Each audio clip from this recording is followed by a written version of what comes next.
Bienvenue à bord du M2 pour le 4e épisode. Merci beaucoup d'être avec nous. Construction du métro M2 entre 2004 et 2008 et la fin de la ficelle, c'était en 2006.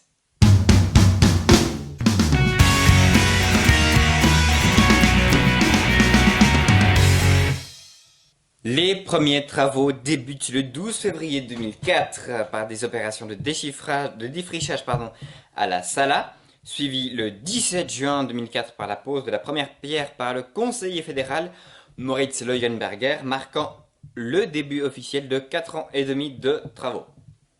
Les travaux ont commencé avec un an de retard sur le calendrier initial qui prévoyait un démarrage en 2003 pour une inauguration de la ligne en 2007. Le 22 février 2005 a lieu l'accident le plus grave du chantier avec l'effondrement de la voûte du tunnel sous le centre commercial Cop City sans faire de blessés. Cet effondrement a nécessité l'évacuation du centre commercial, la coupure de l'eau et du gaz et l'éventrement de la place afin de pouvoir intervenir, la cavité d'une dizaine de mètres de diamètre menacé d'emporter avec lui l'immeuble se trouvant au-dessus de la zone, l'effondrement de près de 1500 mètres cubes était une conséquence de la géologie complexe de la ville, constituée de moraines et de molasses, et dans le quartier de Marteret, le bâti a été construit sur d'anciennes carrières de grès comblés, créant un sous-sol instable, tout comme les anciens vallons en centre-ville comblés au XIXe siècle, nécessitant de renforcer le sous-œuvre du grand pont par micropieux à la hauteur du tunnel Saint-Laurent.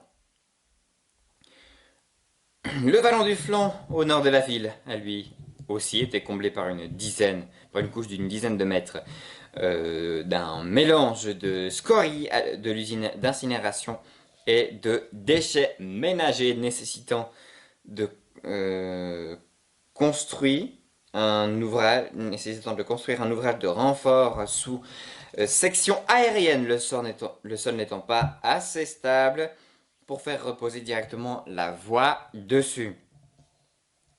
La place est finalement rouverte le 18 juin suivant. Le chantier s'annonce compliqué du point de vue de la construction de la ligne que d'un point de vue réglementaire.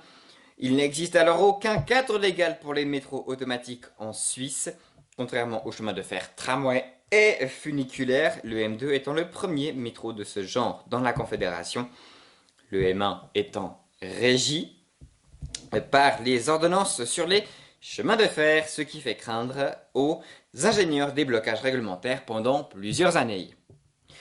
En juillet 2005, le creusement du tunnel de Falaise s'achève. Le 3 septembre, une journée portes ouvertes est organisée conjointement entre le chantier de la ligne et l'usine Tridel et voit 20 000 personnes y participer. D'autres incidents moins graves ont été constatés comme un léger affaissement de la route de Berne.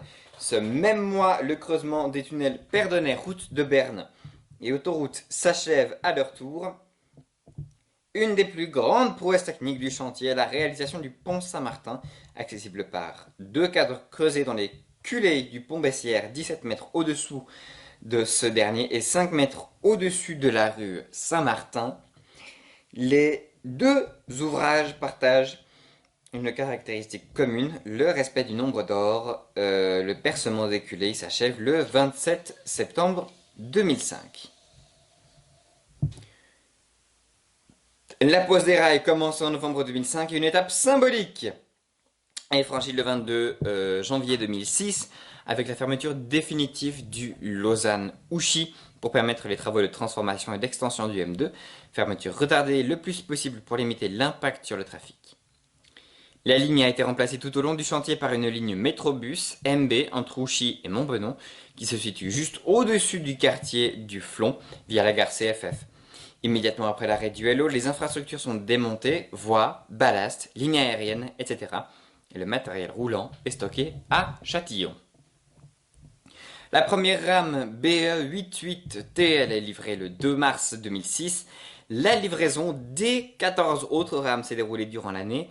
Les rames étaient d'abord réceptionnées au dépôt CFF de Lausanne, puis transférées au garage atelier de Veynes. En mars, le tunnel du Bugnon est percé, suivi en juin du tunnel Viret.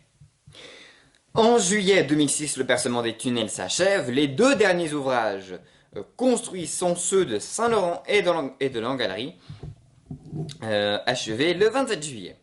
Ce dernier, bien que relativement court avec ses 136 mètres de long, a nécessité 1 an de travaux pour le percer en raison de la mauvaise qualité du sous-sol, obligeant les concepteurs à recourir à des méthodes de forage lentes. Une rame est présentée au public en septembre 2006 au comptoir suisse du palais de Beaulieu.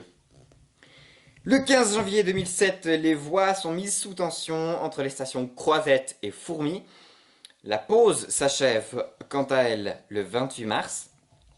Le 14 mai, la ligne est mise sous tension entre Fourmies et Ours, puis en totalité le 23 août, permettant le début des essais sur l'ensemble du parcours. Une circulation est alors effectuée grâce à une dérogation accordée par l'OFT avec des journalistes conviés à bord. C'est la fin de l'épisode 4 à bord du M2. Merci beaucoup de nous avoir suivis. Rendez-vous la semaine prochaine pour le 5e. D'ici là, prenez soin de vous, sortez masqués.